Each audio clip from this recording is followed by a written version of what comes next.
everybody. Welcome back to Seller Performance Solutions. It is February 2025, and somehow still in this day and age, Leah McHugh here can comment on this. Somehow we're still seeing people at Amazon who say, yes, I agree, this needs to be fixed. Maybe we send an appeal, maybe we flag something, maybe it's a case opened, whatever it might be. They agree that it needs to be fixed, and they don't know where to fix it. They don't know how to fix it, or they don't know who to send it to for fixing. So what would you say is your typical case, if there is one, or the typical situation where this comes back to you, where people at Amazon say, I know what you're saying is correct, but I don't know what to do about it?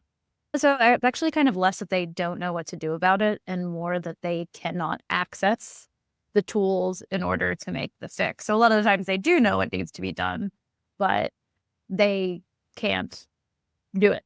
And so sometimes they'll transfer it to the people that can do it. A lot of this time you get some random generic response from that person who clearly didn't read the internal annotation that was sent to them. And so you end up in this loop where you have to contact the teams that you are able to contact who don't have access to what is needed to fix the problem. They then send it to the people who can fix the problem, and those people just send back a generic response or answer something completely different than what has been asked of them. They don't have access to the right tools because they're not working on that every day, day in, day out, or they don't have access to it because there have been abuse problems internally in the past and they've seen their access severed because too many people were touching too many things they shouldn't have as part of their jobs. Even within certain teams, if you don't contact them through a specific channel, even though it's the same team, that team can't do it unless you contact them through a different channel in order to access those tools. I've had that with brand registry. It's the same as account contacts through brand registry. They can only access certain tools if you contact their team through Seller Central, even though it's the exact same team. I think it's akin to mismanagement of seller performance, where things bounce around, they get left to rot in a ticket, or account annotations aren't being reviewed and somebody else comes in.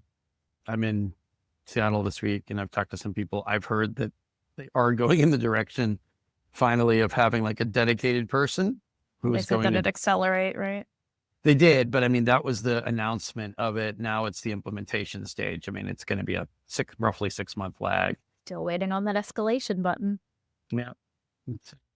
They're going to be rolling out. I think they announced that stuff at Accelerate or in the fall. They spent parts of Q4 working on it. And then January, February is kind of the implementation stage. That's how it typically works. Right. But I mean, also talking about tools not doing what they're supposed to be doing, I've also had cases that have been escalated to leadership or to executive seller relations. And those cases are supposed to be locked to that person.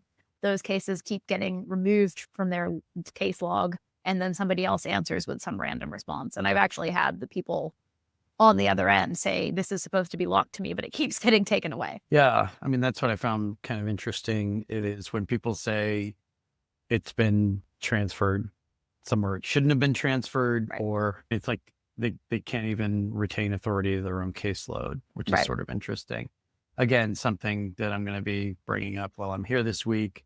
We'll be posting this by the time I'm gone from Seattle, but I think it's an interesting question to ask. How much control do these people have over their tools? Why is the wrong team looking at the right case? That kind of thing, because that just creates bottlenecks and miscommunication internally. I mean, never mind our interest in communicating with them from the outside. What alarms me the most is some of these teams can't communicate properly with each other. And I've also seen that a lot as well, where one team is like, oh, this is the other team's responsibility. And then the other team is like, no, it's not. Yeah. And then it just gets bounced around to different people being like, nope, not us. And you end up going nowhere. Well, it goes nowhere quickly. And then we get to the escalations by email stage faster. I'm actually talking about the escalation. That's what we end up getting to that almost immediately. That's the net result. You can try to hammer this stuff out, going back and forth in the ping pong game, but after you do it enough times, like we have, why bother? You're just going to go straight to the escalation email chain because that's how it ultimately gets resolved, right? I guess what's been interesting for me is that the teams that are supposed to be able to bypass this, like the leadership team and like the executive seller relation team, also seem to be getting stuck in this now, where whoever they're pinging aren't getting back to them, or they're getting back to them with nonsense, and they don't have the ability to push it higher or to push it to the next place, which those historically were the teams that could do these things. And it seems like Yes. those powers have been taken away from them as well, which leads me to question what is the point of those teams if they can't do these things. What is the point of their calls? We alluded to this on a prior episode, but that's what's new, I guess, this year or recent, is that these leadership team people call you and talk to you about your problem. It's very similar to account health calling you and talking to you, or you might call them, but they also call you saying, this is what I want to tell you about what's going on with your account, but I'm not empowered to do anything about it. So I can maybe help you sort of kind of interpret what might be happening, Well, but so I they can't help you fix it. they can push it internally. It's just I'm seeing a lot more that when they push it internally, they're getting the same stupid Yeah. responses that anybody else is getting. They push it internally to the same place. Yeah. So pushing it internally does not help, will not help.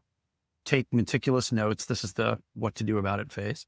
We did our Get their complaining. name. Get their name, date and time, pin them down. Are you calling you back? Is somebody else calling you back? When will Well- that be happening? When will that be happening? There will be some mixed results. Sometimes they will say, I'll call you tomorrow afternoon, and they will. Other times it's afternoon, some other day that they call. Be on your toes, be ready to take those calls. I still, after a couple of years of this game, cannot explain why they switched. I guess they switched to calling people because there was such a circle that everyone was being taken. I in. think they switched so they're not sending sellers things in writing. Well, but they can send things in writing that don't say anything, the generic boilerplate stuff that they still send. I Well, mean, but they, that's what I mean. They can Yeah. give you real information. So that's all. they can give you real information, but they can't solve it or fix it, which I actually feel means- quite bad for these teams because I, in my experience, they are genuinely trying to correct the issue and are genuinely trying to do what is supposed to be their job. It's just that they seem to Yeah. be getting blocked on all sides. That's what it's kind of leading up to. They're not empowered within their own info access ability or within the tools to do what they need to do to help. They understand the problem, or we teach them what the problem is very quickly. What are they supposed to do other than sometimes they start complaining to us that they know how to fix something and they can't do it? What are they supposed to do when they're on a call with somebody? What are catalog teams supposed to do when they need to do a listing fix? Are they just going to start sending in escalations to the same people that we do? Is that going to be the end result? I mean, that is essentially what. That's the way it's going. That's the way it's going, to the point where what's interesting in the last, I would say, several months to a year maybe, but now a lot of these lower tier internal team members who never really knew who the S team executives were or who manages the marketplace or who any of the executives were, senior management, they all seem to know their names now, which means they've gone through the annotations themselves and they've seen the prior emails going to some of these execs, or they've just dug through the phone tree and found them. I'm not sure how, but now they seem very aware of all the places that all the sellers are escalating, which just further underscores, why do we need all these escalations? Why can't we solve these? Right. If all of the information is there for everybody to see, then Yeah. why are multiple touch points necessary? Yeah. And hopefully we can answer that this year or in a future episode, because it is kind of baffling. I mean, it's easy to just say, well, it's chaotic. Certain people don't want to work 5 days a week in the office and they're quitting. And maybe some of the people who fit into that puzzle are gone and there's steps being missed because people are gone. I mean, maybe that's some of it, but I don't think that's all of what's going on here. No, like think I it's said, I just- mean, these people I'm dealing with these teams all the time. They're trying to do what they're supposed to be doing and they're following the SOPs. It's just they're not working. And like I said, I feel quite bad for them because they're clearly trying. And a lot of the time they clearly care, because when I'm reaching out to them, it's because there was an error on Amazon side of things and they're doing everything in their power to try to fix it. It's just not working. So the advice would be, don't stay stuck in loops. Don't keep doing useless calls or seller support cases. You're going to have to get on your primary email, start emailing the right people to teach them to understand that they haven't empowered their own teams to solve problems efficiently. Because in theory, if Amazon identifies a process breakdown, they're supposed to be very interested in plugging that hole, assessing it, plugging that hole, fixing it to make their lives better. In not theory, just ours. In theory. So you can lead a horse to water, but you can't make it drink. I mean, you can only go so far with it if you're not the person with access to internal tools. You do have access to people who have the ability to improve a process. Unfortunately, it's just one step at a time, one email at a time, one complaint at a time, one escalation at a time. We're still kind of stuck in that universe from last year and the year before, but it is important to do that and not to drive yourself crazy just doing the same thing over and over and over. We will never tell you on this podcast to just repeat the same thing you did yesterday and the day before and the day before that, because in a sense, that's what bureaucratic machinery like this wants you to do. That's why it exists. It's just to kind of either send you into another loop or keep you in the same loop. Don't do that. Break out of the loop. Be ungovernable. That's right. Which is not to say start spamming people and writing in all caps. No. And Ungovernable means you're doing it strategically. I don't do mean it just strategically. Thank being you. chaotic.